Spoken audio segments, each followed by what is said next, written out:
To say RWBY's writing is oftentimes disappointing is an understatement. For a show filled with so many unique and original concepts, seeing so much of its potential just get squandered only to fall flat on its face is really disappointing. This leads many fans to just create fanfics or rewrites of their very own. But for as long as I've been talking about the show, I've never actually dipped my foot into the world of rewrites, talking about the changes I would have made to the story that I think would have been better. And honestly, why would I? I'm just some random guy on the internet who says stuff into a microphone that for some reason people decide to listen to. But I finally decided to give it a try with a character I actually care a lot about, Raven Branwen. So let's give this whole rewriting thing a try and see how hard it could possibly be. I'm going to try and not change too much of what we already know about the story and where things eventually lead. First and most importantly, the biggest change I would make to Raven is not making her the Spring Maiden. So many ridiculous decisions were made, all thanks to this one fact. Firstly, her combat suffers from having magical, mystical powers. Raven already has a wide variety of tricks up her sleeve, the vast array of dust blades which pretty much already gives her the power of the elements and the ability to turn into a bird. The tactical strategy needed to understand when it was and wasn't a safe time to transform shows an impressive level of combat competency. Turning into a bird for the sake of movement and mobility is incredibly dangerous, as pretty much all defenses go out the window, as you're susceptible to taking heavy damage even from moderate attacks. But being a maiden, she's allowed to freely fly around in her human form, completely getting rid of what was a very interesting and complex trait to utilize. But that's just when it comes to her fighting. Being a maiden almost completely dominated Raven's entire story, that it never once attempted to focus on the plotline of the fact that she's Yang's mom. You know, Yang's entire and sole motivation that was pushing her throughout pretty much all of the volumes. When it came to the actual show, they decided, yeah, forget that. We've got main characters we need to unite. Forget having actual consistent motivations. Instead, I would have kept Vernal as the actual Spring Maiden and focused Raven's efforts elsewhere. Not demonizing and making her a full-blown villain, but as has been stated, someone who just doesn't want to get involved. One of the most ridiculous things the writers decided to give Raven as a motivation was not wanting to get involved, yet they decided to have her be the maiden and attempt to steal the relic. Two of the only things you could possibly do to directly involve yourself with Ozpin and Salem's love spat. Making Vernal a maiden would also give her a bit more independence as her own character. Keeping the story pretty much the same from the first 4 volumes, when Ying arrives at the bandit camp, instead of returning to her sister and everyone else, I'd keep her at the tribe as she'd be curious about the type of woman her mother is, allowing for more awkward and uncomfortable moments between her and her mother. Situations that showcase Raven's inability to act like a normal mom, even in the simplest of situations. Yang could even try subtly testing her by doing things like asking her to bring her something to drink or things along those lines. Only for Raven to often make things worse by being incredibly rude and crass. She's not kind, she's not caring, she's hardly sympathetic to others, and she shouldn't be. For a woman who was born and raised in a bandit camp, she shouldn't have a very warm presence. So even what should be considered basic in the eyes of Yang, she should pretty much drop the ball and fuck up, still focusing most of her attention on the bandit camp instead of her own daughter. So how do you still have a bad mother, but showcase a better, more positive side to Raven in the process as well? Well, it's by putting the ball in her court with something she actually knows how to do,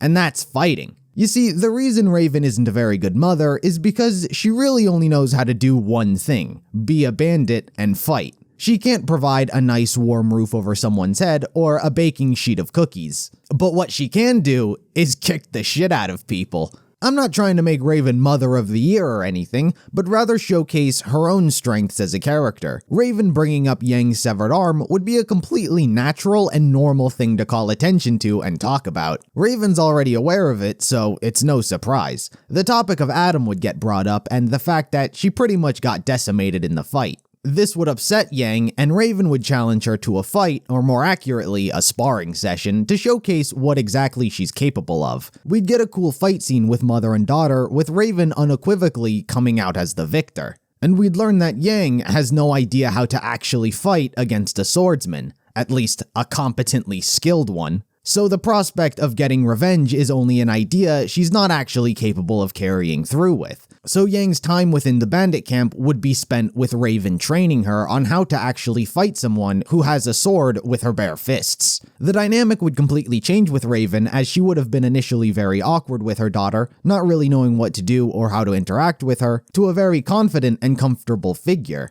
Like I said, putting the ball in her court so she can actually showcase what she brings to the table. Raven training Yang would actually give the proper time to make it feel like Yang has grown as a fighter when she inevitably clashes with Adam. And speaking of Adam, it would also be the perfect opportunity to touch on another dropped plot point with Yang, her PTSD. A lot of viewers have always questioned why Raven and Adam had similar designs. The color palette, the grim masks, the sword. They surely do have a lot in common. The show obviously does nothing with it, and it's likely chalked up to nothing more than a coincidence. So instead, I'd have during the time where Raven is training Yang to have her PTSD kick in as Raven reminds her of Adam. They share so much in common physically that she can't help but get triggered and begin to shut down and seize up during battle, thus providing a perfect opportunity for Raven to actually, without even knowing, act kind of like a mother and teach her daughter how to control her fear. Being a seasoned woman of combat, it's important that she keeps her emotions in check on the battlefield.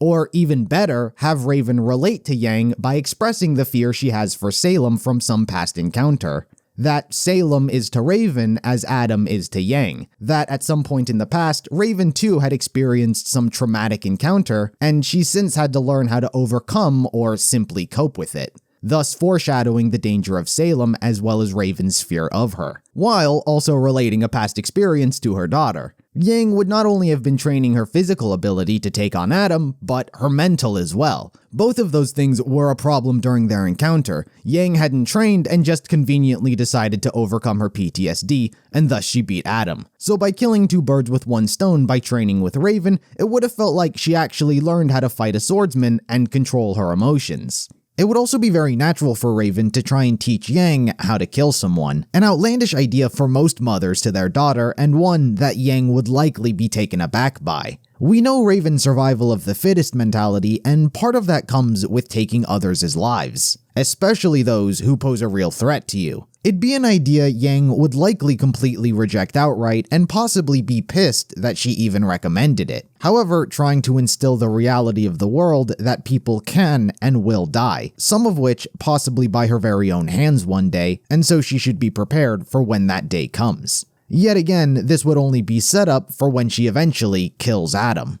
But what about the ending? The journey for the relic and Ozpin's plan? Would I have had Raven join up with the crew and help out?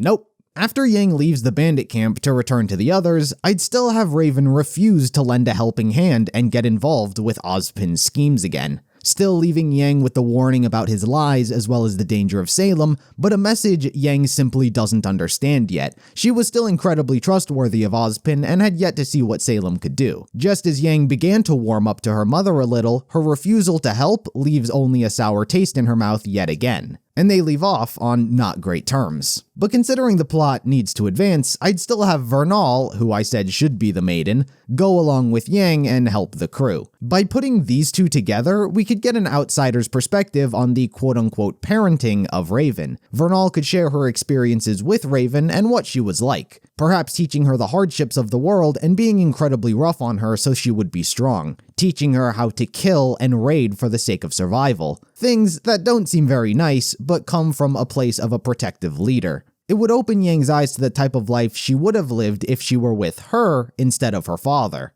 The fate of Vernal I still would have kept the same, however. Being in the vault, she dies by the hands of Cinder, who is attempting to steal her powers. I know I said I didn't want Raven to be the Spring Maiden, but I actually think it's a fine idea after everything else was wrapped up. So basically, in the final hour, Vernal dies, but manages to transfer the power to Raven, who stayed back at her camp. Understandably shook by receiving the maiden powers, she immediately teleports to Vernal to see that she's died, and we still get the fight between her and Cinder. Raven leaves the vault open for Yang to claim the contents within, and leaves. Her story would end with her being the maiden, leaving open the possibility that she's going to return in a big way, perhaps even being motivated by Yang when she eventually overcomes and confronts her trauma. which pushes Raven to feel like she can do the same against Salem and help out later down the line. I'd still not actually answer the question of why Raven chose to abandon her daughter, as I think that conversation would best be executed with all Tai, Raven, and Yang together. Instead, Raven's appearances would have been more used to get a sense of her personality, both the positives and negatives. Yang perhaps a bit too scared to actually ask and learn the truth, and Raven a bit too hesitant to actually address it. The point wouldn't be to make her Mother of the Year or anything, but to at least showcase things that you could actually like her for. I think it's such a mistake villainizing a member of Team Stark when their importance to the plot should be massive.